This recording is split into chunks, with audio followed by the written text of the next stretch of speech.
and ndiyasola ke ngokuba inoba ngumayeni ophushe utata uMosamsele kuba uMakhumalo makangazenzi fresh bengathi yena wafika kuqala. Nomuzi kamayeni wakhe uMakhumalo. So mayeni makeshada mina bese ngihlele eMzumbe ngangikhona even emshadweni wakhe konke ngakukhuluma kunjengoba kunjalo. Hayi masilibale nge-reunion kuThando neSithembu soze yenzeke bethunani because into yenziwa ngabakwaMsele ngoku banza i-seasons ezintsha to address izinto thina esinetshintshi kuzo. Ingathi ngoku yabona ngoku nje bakuphela le season bazawuhlala bajonge ku-Twitter izinto besizithetha bangene apha ku-YouTube bajonge ezi videos zethu ne-questions zethu and then bathi film a new season addressing those things. They are never gonna sit down and do a reunion and answer everything. So ingathi zawuqhubeka ngolo hlobo ngoku uThando neSithembu kodwa ke akho nto asikhalazi. Molweni ndanamkela kuMamgobhozi TV. So kule video sizawuthetha ngotata uMosamsele ngoMakhumalo kunye nomayeni ngoba sibone utata uMosamsele ebiza uMakhumalo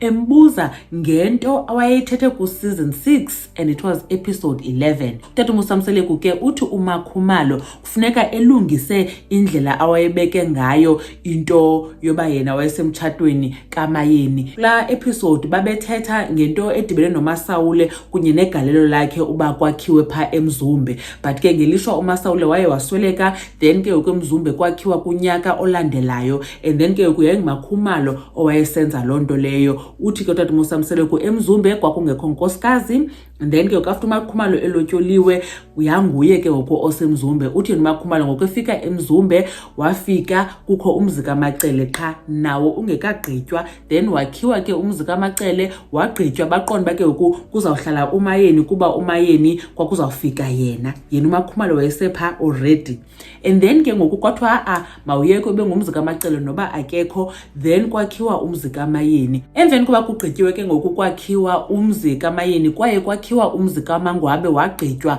uMangwabe wafika umzi wakho sogqityiwe eMzumbe inguMakhumalo. Ngoku utata uMosamsele ukena ke uyambuza uthi makalungise lanto athi waye waplana umtshato kamayeni. Zange athi uMakhumalo waplana umtshato kamayeni uthi waye khona ngotya wayetshata umayeni. Mandimlungise apho utata uMosamsele.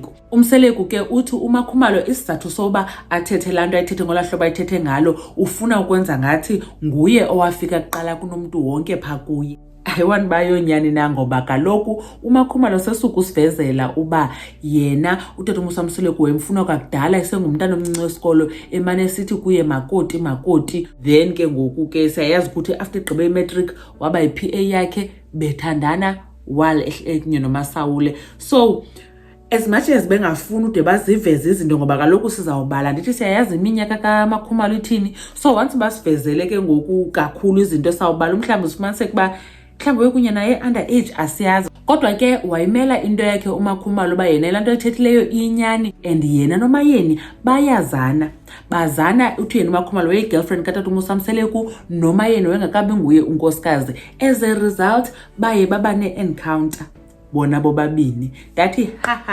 ho ngokya umayeni nani sithi udelusional.